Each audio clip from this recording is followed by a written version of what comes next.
Hey, and here we are. We're live, and we're live at just after 8:30 on a Monday morning. I'm going to adjust my chair. There we go, and we're all set for another property finance Q&A. Wasn't around last week because I was in London, central London, being a judge for the Property Investors Awards. So that's what I was doing last week. And I was up at silly o'clock in the morning to get down to the train down to London, so I could be a judge for the day. And I've been doing that for at least the last 10 years. And it's always a great honour and privilege to be asked to judge other property investors' things. There's loads of other judges, not just me. But there we are. So wasn't able to do a finance Q&A last week, but we can do it this week. So we're back in. So, hey, what do you want to know? So I've been doing this now for, over 5 years. Just jump on a Monday morning and say, hey, what do you want to know about property finance? I'll answer it for you. And great, it's a nice way to start the week. Always have my trusty cup of tea. Well, I like to anyway. So we'll sip on that for the next few minutes. I'll jump on here for about half an hour. Usually, can be more. If people keep asking questions, I'll keep answering because it's impolite not to. So, hey, if you're watching this, what do you want to know about property finance? What is it? Anything about HMOs or developments or whatever else you might want to know. I'll be happy to help. Why should you listen to me? Well, I had a brokering career and property finance and brokered pretty much everything you can think of. Simple buy-to-lets up to multi-million pound development loans and everything in between. So yeah, it's a lovely sunny autumn morning out there. Makes you feel good to be alive, doesn't it? So questions, what do you want? You get a question in there and I get it in my little chat box, which is just where I pointed to down there. So the my right, that'll be your left, and we do. So what do you want to know? Sometimes people are straight in there with some questions. They've been saving it up for me. Other times where it takes people a bit longer to get their questions formulated in their mind. That's okay. Either way is good. I tell people a bit about what's going on and what I've been doing, what I'm going to be doing in this coming week or the coming weeks. And there we are. We're gearing up actually to a big autumn season. So, questions. What do you want to know? Give me a question, and I'll be very happy to answer it. Let me tell you about what's coming up. I don't run in-person events all year round. I pretty much only run about 4 months a year, October and November and May and June. The rest of the year I'm supporting people that I'm mentoring, pretty much, and running in-person events all year round. It would be a barrier to that, and it diminished the support that I could give people. And support is, look, hey, if you're looking to achieve any level of success in property, just doing it yourself and working through your own mistakes, A, it's going to be slow, B, it's going to be expensive. Because most of the time you don't, there's this saying, isn't there? You don't know what you don't know.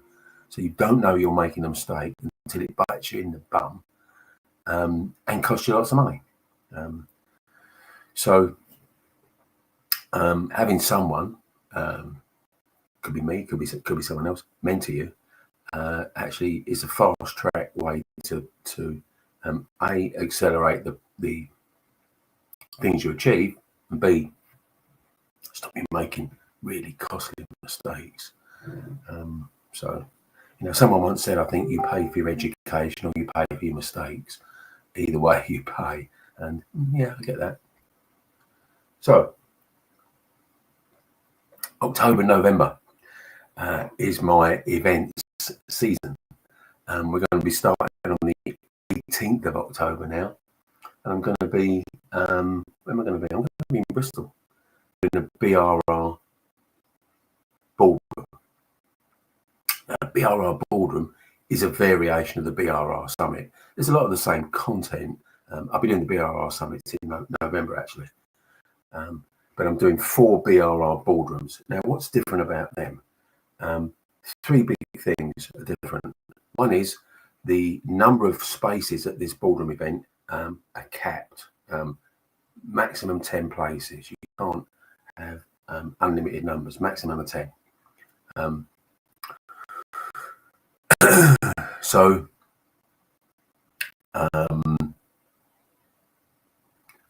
that's one difference. And the second difference is that second and third difference is we have 2 pre-event evening Zoom sessions in the week preceding the event. So I'm doing Bristol on the 18th of October, which is Saturday, and I'm doing London, Heathrow, on the 19th of October, which is Sunday. So in that week leading up, so on the Monday evening, we're going to do a BRR Deal Clinic.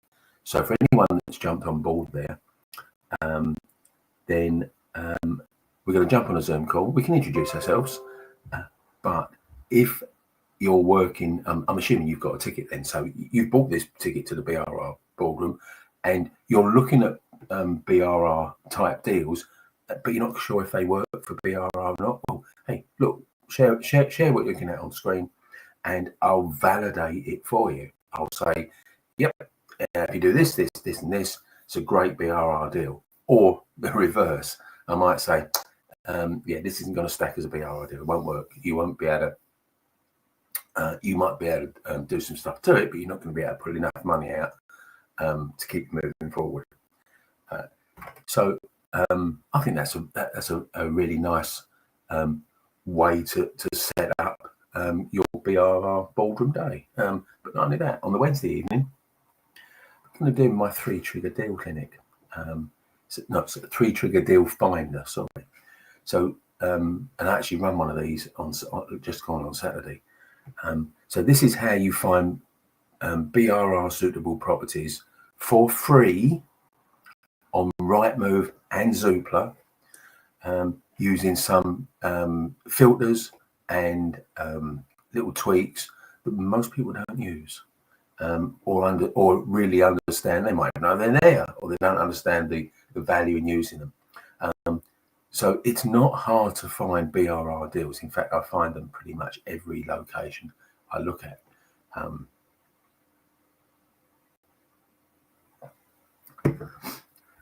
So you could say, and it's a great saying, you could say they're hidden in plain sight. So here's what happens when you've booked your boardroom ticket. When you come to the boardroom day, you've already got deals to talk about. Because I showed you how to find them. And if that's on the Wednesday, you've got the Thursday and the Friday at least to just do your own research, find a few deals, and then we can talk about them on the boardroom. So these are cracking events. And you might be thinking, I want to come to one of those. Where are they? So they're in Bristol on the 18th of October, London Heathrow on the 19th of October. And then I've got Birmingham on the 1st of November. And where else is there? Leeds on the 2nd of November. There we are. How'd you book in? You just go here, look, brrsummit.com. And you'll see both the boardrooms and the 4 November summits, which, again, a lot of the content I deliver is the same, but you don't get all the bells and whistles that you get with a boardroom. So, hey, book yourself onto a boardroom. It'll be great.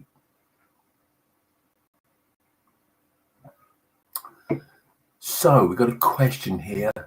Renuka, hey, how you doing? Nice to see you. Haven't seen you for a while. Hope all is good with you. So you found a property on market value of 92, but you've secured it for 66k. Amazing. That sounds good. What's the best way to fund it? Well, what do you want to do to it? Is the question. If you just want to, if it's ready to rent and you want to just buy it, put a tenant in there and rent it out, then it's a mortgage. You'll get typically, I'm just going to not take something off my screen there. There we are, just a little pop-up come up there, and we don't want it over on that second screen, do we? So if it's ready to rent, then buy-to-let mortgage. Assuming that's what you're going to do with it, and you could be HMO in it, but in that case you need a variation like an HMO mortgage. That's it. Put your 25% down, away you go. Now, what if it's not ready to rent? What if it's not ready to rent? What if you need to do work on it before it becomes ready to rent?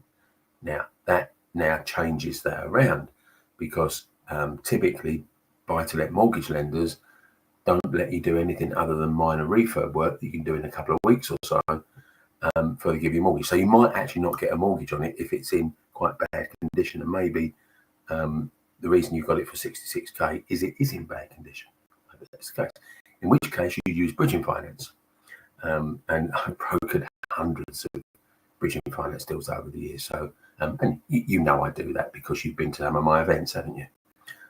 So you know very well what I do.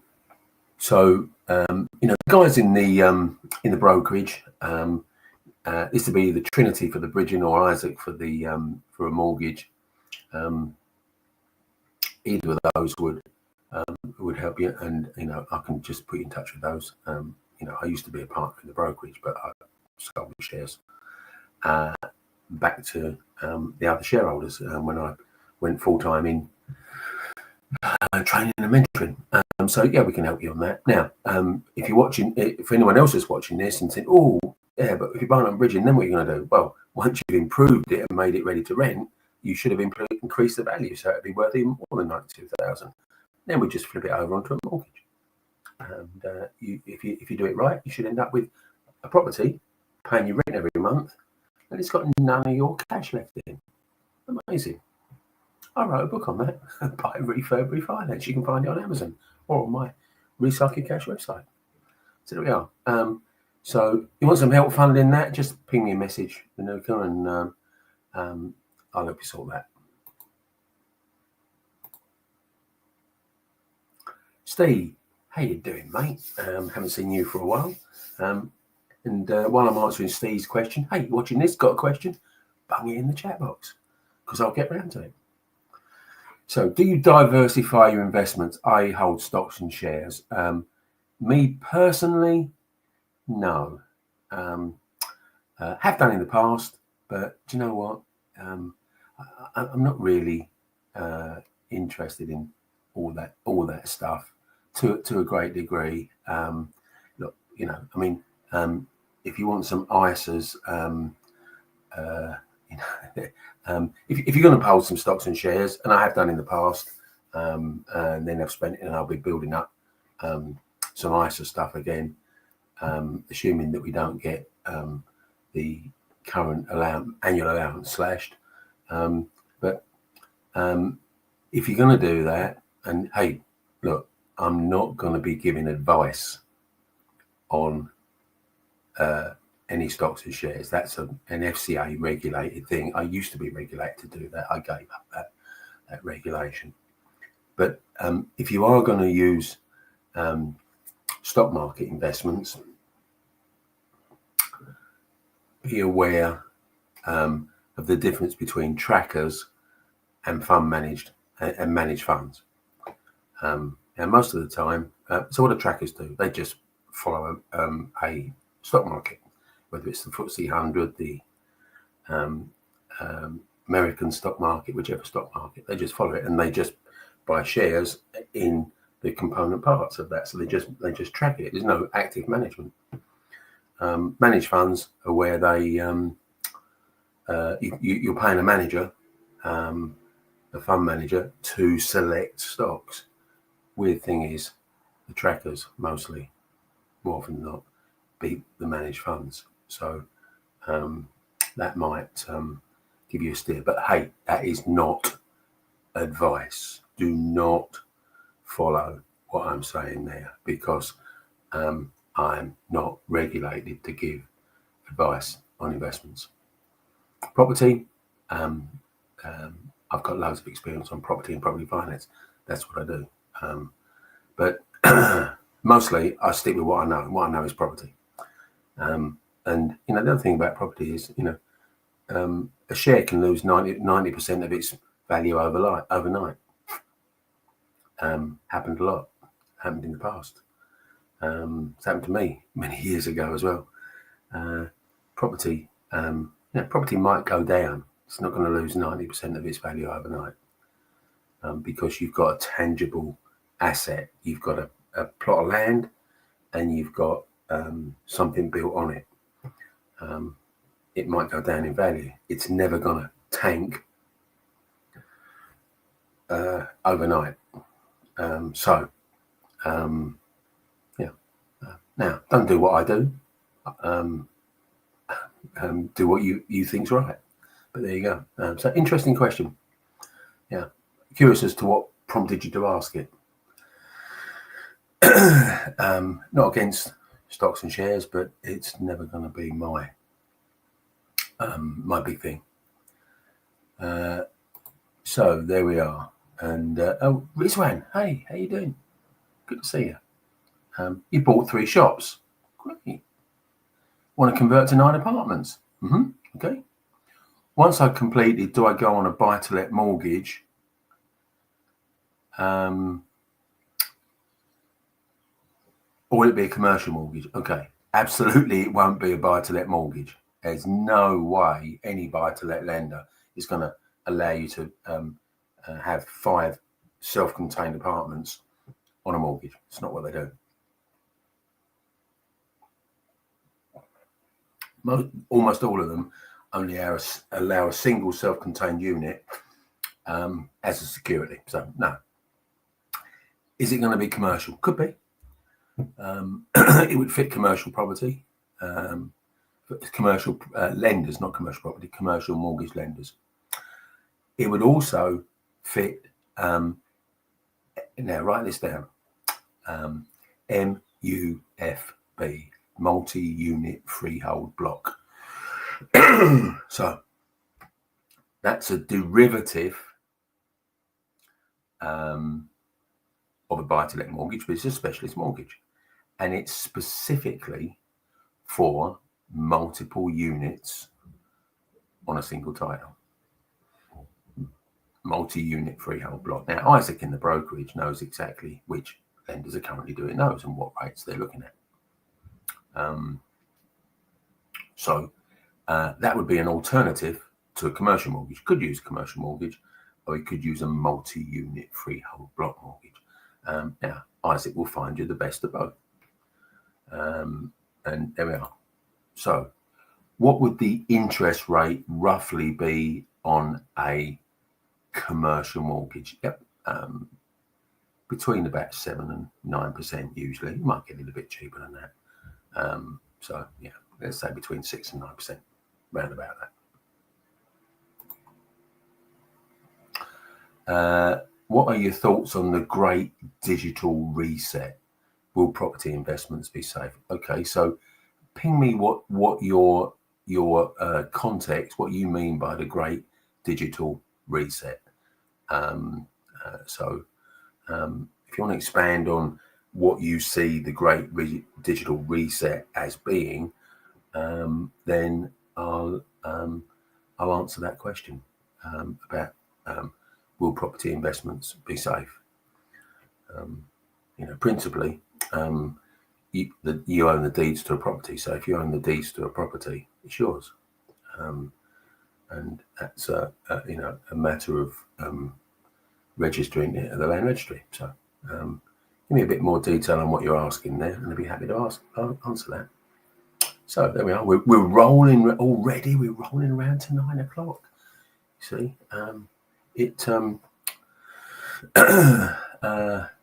we just crack on, don't we? The time goes really fast. We just chat away. And hey, got some likes and some love. So hey, if you're enjoying this content, just give it a like or a love. Even better as a love, because that's nice. Thank you. And hey, if you're not actually watching this live, because a lot of people watch it on the replay. Actually, in fact, probably more people watch it on the replay because they're doing stuff at 8:30 on a Monday morning. Give me a hashtag replay so that I know you've, so that I know that you're you're watching. And I'm hesitating because I'm just seeing what Steve's writing there.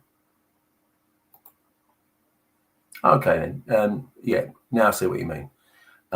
So when that time comes when they ban cash, you don't have coins, you don't have notes, you can only pay digitally. Can't see how that affects property, to be honest. Can't see how it affects property because you might get paid digitally. I mean, who pays their rent in cash now anyway? Almost no one. It's always direct debit or standing order. So can't think it makes. Yeah, can't see it makes any difference at all. There you go, Steve.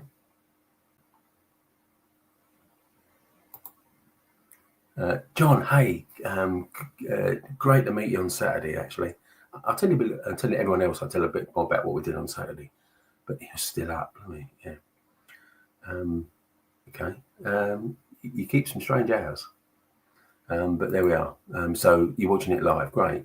And you got a question too, even better. Do bridging rates get affected by movements of the Bank of England base rate? No, they don't. Bank of England base rate has almost zero effect on bridging rates because they're not borrowing money in that way. This is bridges are sourced differently. Now you're just working through the first of my 7 training modules because you just jumped on board with my Ninja Investor digital product. So the answer to that is actually in that fast funding formula where we talk about how bridges are funded. So yep, I just seen what you wrote there. Likewise, yeah, funny mate, good. So yeah, they're not fun. They're not like mortgage lenders. They don't track up and down rates. So no, it doesn't affect it at all. They pretty much operate independently of Bank of England base rate. But yeah, there we are. So yeah, I'm up early. You go to bed late. So we sort of bookend the day, don't we? Good. So yeah, John was. So it's not often I get to do something for the first time, actually. Now, I mean, I've been. I had a 20+ year brokering career, brokered pretty much everything. I've been training and mentoring people for coming up 13 years. So a lot of it is I get to do stuff that I've been doing for ages. But on Saturday, I did something for the very first time. I ran a Ninja Investor Digital Implementation Day. And we got together at a hotel near Birmingham. And it was a small group of us. So these are people that have jumped on board with my Ninja Investor Digital training. So in the summer, I launched an offshoot of my main Ninja Investor program, which is a combination of online digital learning and in-person learning over 4 days, which I've got coming up in the I've got two of those 4-day workshops coming up next month and in November because it's my event season. So I'll be 23rd to the 26th, I'll be in Ascot, and 20th to the 23rd, I'll be in Stratford-on-Avon. So these are people that have jumped on board. They've learned a whole stream of content over 7 modules digitally, and then they come and learn it again, and we go through it all again over 4 days.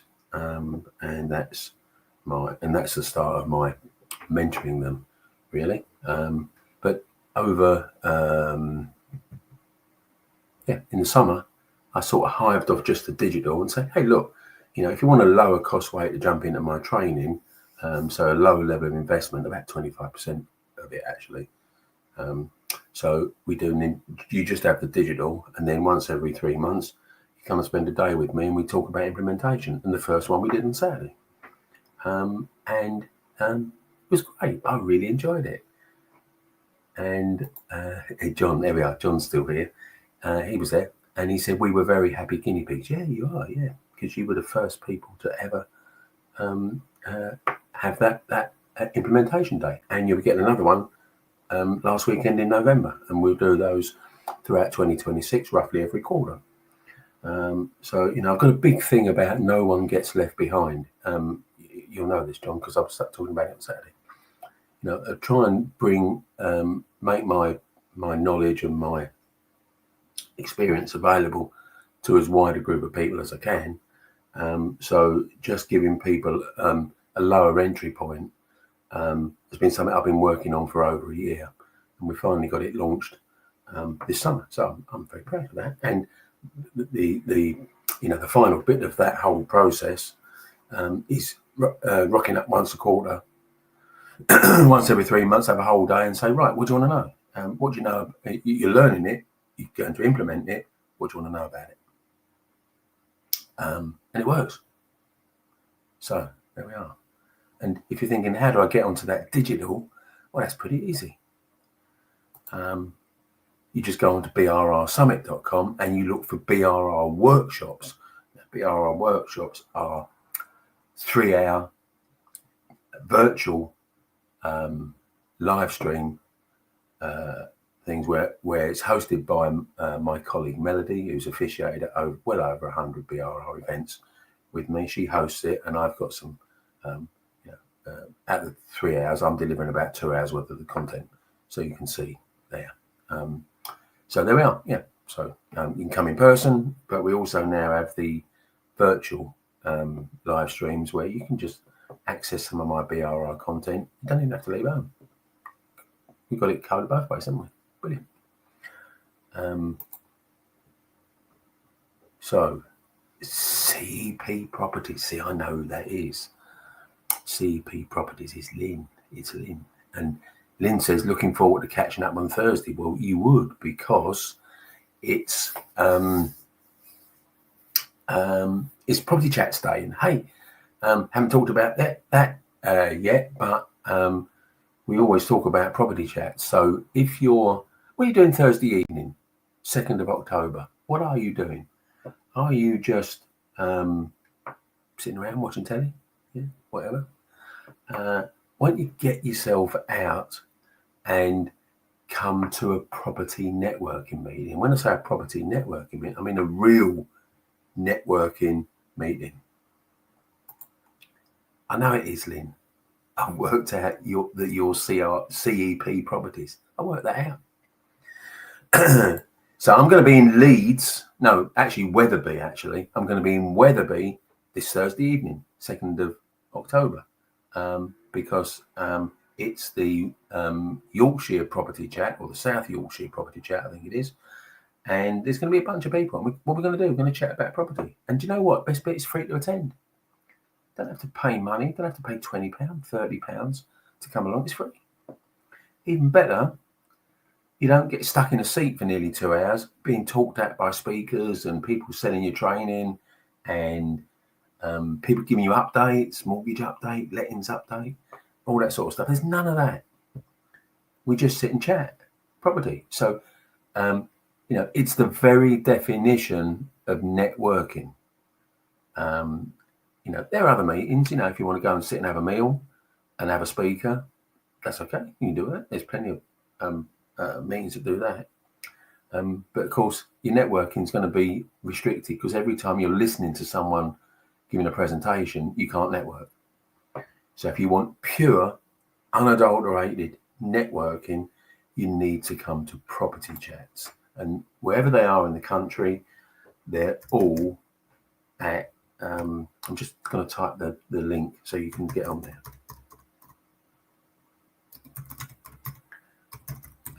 They all meet this Thursday. It's a really simple website. I'm just going to pop it up here. Thanks for the nudge to remind me of that, Lynn. Yeah, go on propertyjets.com and you'll see all the different ones. And actually, we've got a new one launching this week. We're launching in Crawley, in West Sussex. So there we are. So if you're down in Crawley anytime, come along. There we are. So good. Property chats this Thursday, every first Thursday, and ones all around the country. We're opening up these property chats, all over the country, really. And anyone that's done my training, like Lynn has, can be a host. So there we are. And I've trained loads of people, so we can do that. So that's property chats. Okay, Lynn says, what are your thoughts on flipping at the moment? I'm keen to do one, but I've concerns re-exit selling due to it being in the buyer's market. Yeah. The key thing to do with that, and funny enough, this came up as a question at the implementation day on Saturday, Lynn. If you're looking to flip, buy something, add value, sell it, bank the cash, never a bad outcome, then you're going to be a little bit more careful on what you're doing. So you want to de-risk that, and I'm all about risk mitigation. You want to de-risk that. Have a chat to local estate agents in that particular town and say, hey, what have you got? What types of properties you've got buyers waiting to buy? And listen to what they say. Now, if they're saying, it's 3-bed semis, for example, then maybe don't be doing 5-bedroom executive houses, and maybe don't be doing studio flats. So, if you want to de-risk flipping, then before you make your choice on a property, ask the agent or ask a few agents what their waiting list are like. What's hot to trot at the moment. That's a great way to de-risk. So that's what I'd say. And also, to have the edge on flipping, you want to look at whatever that type of property is, look at what else is on the market, and make it a bit better and a bit cheaper. If yours is just that bit nicer and it's just that bit cheaper, it becomes a great purchase for a buyer, because they're saying, hey, look, we want this type of property in this area. We've looked at a few. This one's a bit cheaper, but actually it's a bit better too. So it looks great value for money. So those are the two angles that you can see.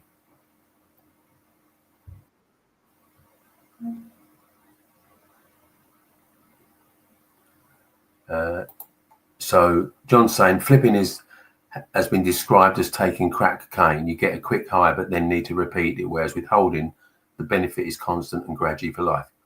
True, but not an absolute truth, John. I know where you've been going recently, so I know where you heard that from. Let me tell you the flaw in that. Here's the flaw. You can make good money on a flip, but you can't pull all your cash out of every property that you hold. Now, you remember we spoke about this on Saturday. We spoke about, and I've got a formula for it in the training. You're going to get access to that this week, because that module's going to drop down in your training this week. The money left in modulator. Now, you might have a property that actually the rent is not that great. Give me a couple of examples. More valuable properties. So if stuff like 500 grand, you're going to struggle to get a decent amount of rent out of that compared to, let's say, the yield on a 200 grand property. So whereby you might be able to say, I'm just using numbers just to give you an idea, whereby you might be able to pull all or most of your cash out on a £250,000 property, you'll leave way more in on a $500,000 property, for example. So yeah, low yield. Yeah. Now, it might be that you don't want to leave 50, 60, 70, 80,000 pounds stuck in a property, even though you get the advantage of the disadvantage of a low yield, but the advantage of capital appreciation over time, because that's real. Capital appreciation over 10 plus years is a real thing. But sometimes leaving big chunks of cash in there because you can't physically pull it out because either the rent's not high enough or people won't pay a high enough rent means that you it's counterproductive to hold on to that property. So you sell it and flip it and you still make the profit, but now that cash is in your bank account. Yeah, don't 100% agree with that line of thought. I think you can sell some and you can keep others. I'll give you an example, bungalows. Bungalows tend to be high priced for what they are, but the rent on them tends to be a poorer yield than, let's say, for a semi-detached house. But bungalows generally tend to sell to cash buyers downsizing from a larger property. So with a bungalow, you're probably less likely to hold on to a bungalow and rent it out, but you could make some good money buying a dilapidated bungalow, fixing it up and selling it to a cash buyer. So yeah, it's so there's truth in that saying, and I know who said it. There's truth in that saying, but it's not an absolute truth because it's too simplistic. It's too black and white, and it's too simplistic. So there are some times when the best thing to do is to flip. Good point. The money will eventually run out. Yeah, it will. So there we are. Good. Lynn says, "Come along if you're close. We had great fun. Most people coming back. We knew people do. Yeah, and we'll do. Yeah, and I'm going to be there. Hey, if you want to meet and chat with me, and you can get to Wetherby this Thursday night, 2nd of October, come along. There we are. Good. We found. Hey, Rob. There we are. See, you popped up with a question as well. Good to see you, buddy. I notice on Rightmove using the Chrome extension that lots of properties are dropping their asking prices in my investment area. Are we seeing this countrywide? I'd say yes, we are. I'd say yes. And I know the Chrome extension you're talking about. So, yeah, interesting. Why is that? I think in part because sellers have been too optimistic about the price they think they can get for their property. Now agents tend to be a bit bullish about the price they can get for you as well, don't they? Because that's how they get the instruction. So yeah, I think people are sellers are becoming a bit more realistic and having to readjust their thought process about what good looks like on that. So yeah, I think that is happening. Yeah, there we are. Good. It is a buyer's market at the moment. Yeah, absolutely it is. More than a seller's market, it is. But conversely, there are always sellers out. There are always buyers out there that need to buy. So there are always people that need to move home. For example, a family's been enlarged. They're in a 1-bedroom property and they need 2 bedrooms. So they need to move. Just one example. Also, people downsizers. We talked about them just now. People in a house that's too big, it costs too much to heat. Council tax is too high. They want to, consolidate, so they'll just go to a smaller house, and there we are. And you've always got people that need to buy because they've switched jobs in a different part of the country, or people that need to buy because they want to be closer to family, whether it's elderly parents, adult children, those sort of things. So there's always going to be people that need to buy, even in a buyer's market. So there's always opportunities to flip. You just need to be a bit smarter on finding out which properties you want to take on in a buyer's market to flip and which ones you don't. Good. Well, it's turned into a bit of a marathon, hasn't it, really? We're there we are. So if you're free and you want to do some proper networking on this Thursday, 2nd of October, come along to propertyjacks.com. If you want to book into either one of the 4 BRR boardrooms, they're going to be great value, actually, or even the BRR summits that follow them, go to brrsummit.com. There we are. And I'll be back next Monday, and I will be back next Monday. Haven't got anything, not away or anything. And just when I thought it was going to come in, here I was going to finish. Steve's back. What's your thoughts on buy-to-lets in your personal name? Would you incorporate, sell, or pay the higher rate tax? What I'll be doing is taking an accountant's advice, Steve. I'm not going to tell you what to do because it's going to be different for each person. So sometimes you just sit with it, and you just what you're looking to do, what you're basically saying is that you can't offset your mortgage interest payments as a business expense if you own it in your personal name. Was it section 24? I think it was. So yeah, that's what you're saying.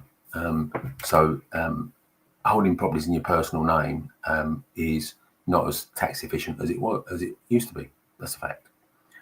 It's worse if you're a higher rate taxpayer. So if you're a higher rate taxpayer, that changes the game because you pay even more tax. If you're lower rate or low rate, basic rate taxpayer, not such a big hit. But then there's a whole host of other personal facts that an accountant would run through with you that would determine whether that's a good move or not a good move. So you can't just say that,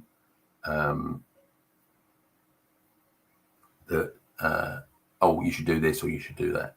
It's going to depend on your personal circumstances. But what I would say is get an advice on it from an accountant. Now, you could sell it and pay capital gains tax. You could sell it and you can sell it to now incorporating is still selling because you sell it to your limited company. So it's the same thing.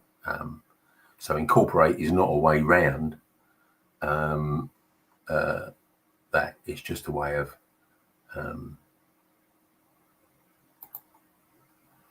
as John says, buy to let in your own name is fine for tax reasons as long as a basic rate income tax payer. Well, it's more sensible because it's less of a hit. Still doesn't mean it's the best option, and I'm not going to give any definitive advice in this forum because I'll still stay my same thing. You talk to an accountant, a qualified accountant, who will look at your overall tax situation and guide you whether you're best to buy in your own name or a limited company. So that still applies, I think. Higher national insurance to be coming in. Well, it might, but it might not.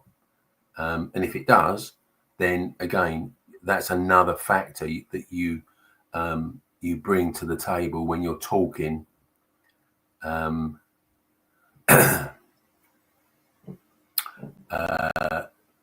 when you're talking to your accountant.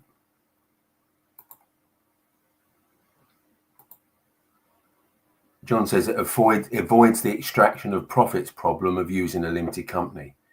Yeah, well, it does, but that's a double-edged sword too, John, because you can pay if it's in your own name, you pay tax on the year that you make the profit. If it's in limited company, you can defer those tax and not take dividends, not take salary, so you don't take anything out of the company.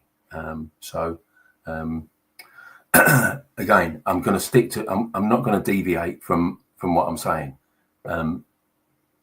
You take accountant's advice from a qualified accountant that will look at your whole situation holistically and advise you whether you should be in a tax, in a limited company, or buying your personal name, or indeed when you stop buying in your personal name, as you keep acquiring properties and shift to being a limited company, because that could be a factor too. It's not just you're going to have 20 properties in your own name, or 20 properties in a limited company. It might be that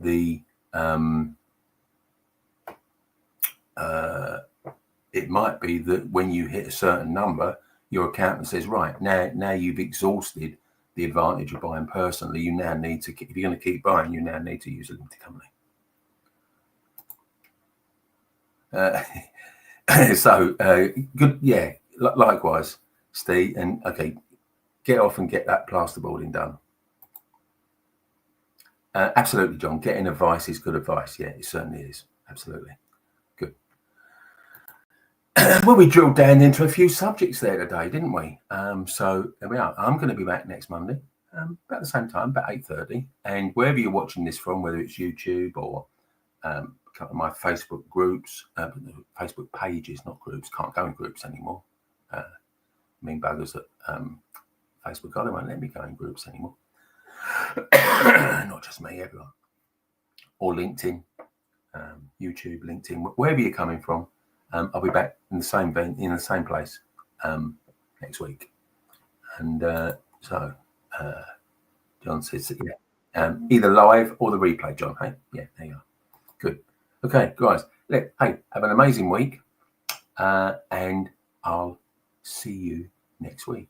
Thanks a lot. Thanks for watching, and give us a hashtag if you're watching the replay. See you next week.